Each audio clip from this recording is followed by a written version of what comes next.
Hi hello friends, welcome back to Media Talks. நான் உங்கள் Mounika. So நம்மளோட ஃபாலோவர்ஸ் மற்றும் இந்த வீடியோ பார்த்துட்டு இருக்க எல்லாருக்குமே ஹாப்பி உமன்ஸ் டே. ஒன்றா பறந்துட்டாலே நிறைய சாக்ரிஃபைஸ் பண்ணி தான் ஆகணும்.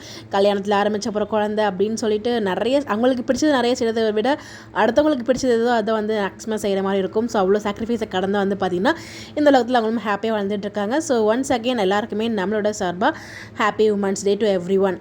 இந்த இடத்துல வந்து பார்த்திங்கன்னா நம்ம காவேரி இருக்காங்களே அவங்கள வந்து நம்ம இபியோட ஷேர் பண்ணியிருந்தாங்க. மகளிர் தின வாழ்த்துக்கள் அப்படின்னு சொல்லிட்டு நம்ம எம்மனோட இபி இப்போதைக்கு இவங்க தான் நிறைய அப்டேட்ஸ் வந்து கொடுத்துட்டு இருந்தாங்க. அடுத்த வந்து பார்த்திங்கன்னா வாடி ராசாத்தி அந்த சாங்கை ஷேர் பண்ணி ஸோ நம்ம நதி சிஸ்டர்ஸ் எல்லாருமே ஒன்றா இருந்து ஹாப்பி உமன்ஸ் டே விஷஸ் வந்து சொல்லியிருக்காங்க. இதை பார்க்கும்போது ரொம்பவே ஹாப்பியாக இருக்குது. ஸோ ரொம்ப நாள் கழிச்சு நம்ம யமுனாவுமே வந்து ஷூட்டிங் வந்திருப்பாங்க போல், பாப்பாக்கு ஃபங்க்ஷன் போயிட்டு இல்லையா, ஸோ அப்போ வரும்போது எடுத்து தான் அப்படிங்கிறப்ப எனக்கு ஷூட்டிங் ஸ்பாட்லேருந்து அப்டேட் ஷேர் பண்ணியிருக்காங்கன்னு நினைக்கிறேன்.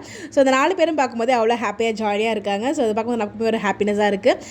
ஸோ அதாவது உமன்ஸ் டே செலிப்ரேஷனாக அவங்களும் வந்து ரொம்ப அழகான சாங்ஸ்லாம் அப்படி டெடிகேட் பண்ணி இந்த ஒரு ஃபோட்டோவை ஷேர் பண்ணியிருக்காங்க. இந்த வீடியோ மூலமாக நான் சொல்கிறது என்ன அப்படின்னு பார்த்தீங்கன்னா, ஸோ ஒரு பெண்ணாக பிறந்து நம்ம நிறைய சாக்ரிஃபைஸ் பண்ணாலும் நமக்கு பிடிச்சது நமக்காக செஞ்சுக்கணும். நமக்கு பிடிச்சது வேறு யாரும் செய்ய போகிறது கிடையாது. ஸோ நமக்கு என்ன பிடிச்சதோ நமக்கு நம்மளே செஞ்சுக்கிறது வந்து அது ஒரு வகையில் ஹாப்பினஸ் நான் நினைக்கிறேன். எல்லாரையும் இதில் மென்ஷன் பண்ணல. ஸோ நிறைய பேருக்கு வந்து கிடைச்சது எல்லாமே நினச்சது எல்லாமே கிடைக்கும்.